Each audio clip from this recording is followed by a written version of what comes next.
Today, we explore President Donald Trump's global diplomacy during Pope Francis' funeral in April 2025.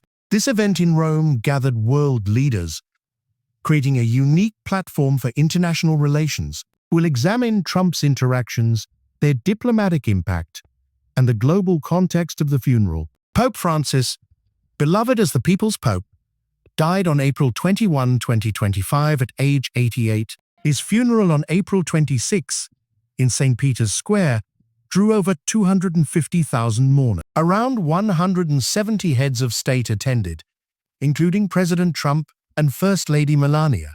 This marked Trump's first international trip in his second term, a pivotal moment for his administration. The funeral was both a solemn religious event and a hub for high-stakes diplomatic encounters. Trump's attendance was notable, given his past public disagreements with Pope Francis. In 2016, Francis criticized Trump's border wall plan, saying it was not a Christian approach. Trump retorted, calling the Pope's comments disgraceful and questioning his motives. Despite this history, Trump attended, showing respect for the pontiff's global influence. Arriving in Rome on April 25, Trump was welcomed by Italian officials and U.S. embassy staff. He stayed at the U.S. ambassador's residence before attending the funeral the next day. At St. Peter's Basilica, seating followed Vatican protocol, using French alphabetical order. As leader of Les Etats Unis, Trump secured a front-row seat, a position of prominence. To his left sat Estonia's President Ela Karis, and to his right, Finland's Alexander Stubb. This placement highlighted the United States' stature, despite recent tensions with allies. A key moment was Trump's 15-minute meeting with Ukrainian President Volodymyr Zelensky. Held before the funeral in a private area of the Basilica, it was their first meeting since February. That earlier Oval Office meeting was tense. Amid ongoing Russia-Ukraine conflict discussions, the White House called this new talk productive, and Zelensky labeled it potentially historic. Zelensky expressed hope for a ceasefire, echoing Pope Francis' calls for peace and dialogue. This meeting was seen as a step toward restarting peace talks following U.S. envoy efforts. Trump also engaged in brief exchanges with other leaders, a practice known as brush-by diplomacy. He shook hands with French President Emmanuel Macron, seated nearby in the front row. Trump also spoke briefly with European Commission President Ursula von der Leyen. These quick interactions allowed leaders to address issues without formal meetings. Italian Prime Minister Giorgia Meloni, a recent White House guest, was also prominently seated. Her presence underscored her role as a bridge between Europe and the United States. Former President Joe Biden attended, seated 4 rows behind Trump, adding a layer of intrigue. Biden, a devout Catholic, had met Pope Francis multiple times and shared a warm bond.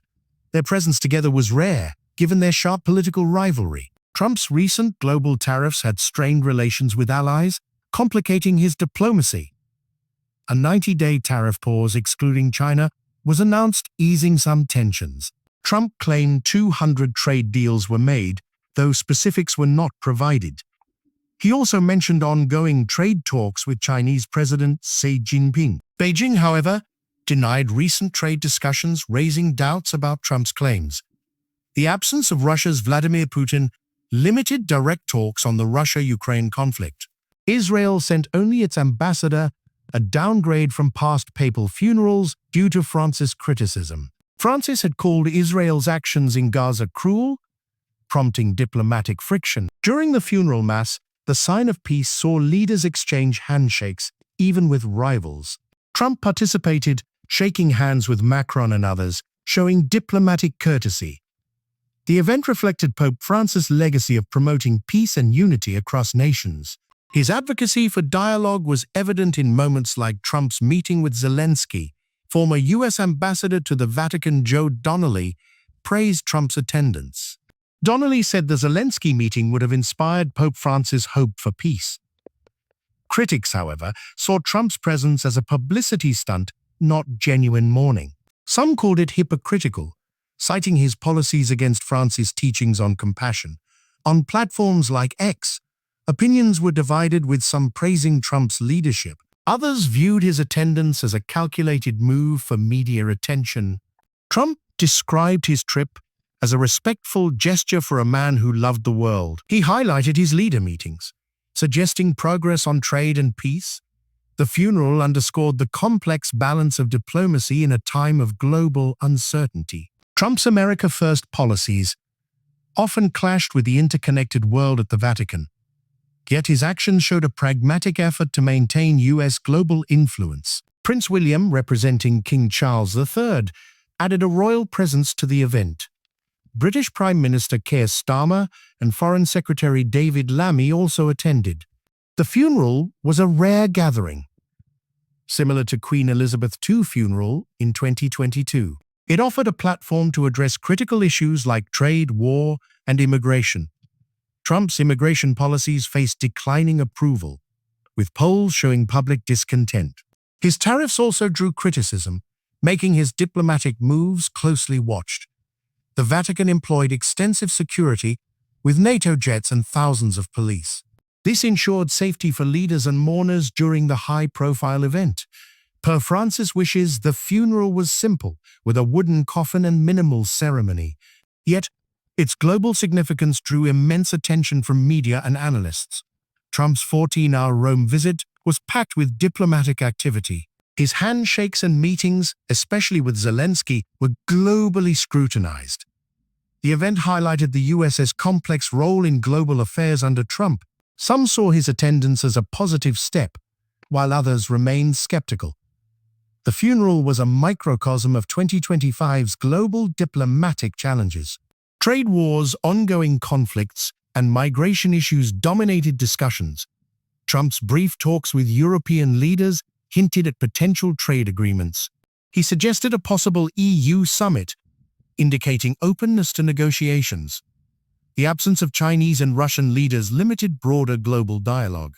Trump's promise to end the Russia-Ukraine war quickly was met with cautious hope. His Zelensky meeting was a tangible step, though peace remains elusive. The funeral's global broadcast amplified every gesture, from seating to handshakes. Trump's prominence reinforced his role as a key figure in world politics. His immigration policies, however, drew criticism, clashing with France's values. France's compassion for migrants contrasted sharply with Trump's deportation plans. This tension was an unspoken theme throughout the funeral proceedings. The event showcased diverse global leaders, from monarchs to elected officials. Spain's King Felipe VI and Queen Letizia added a royal presence.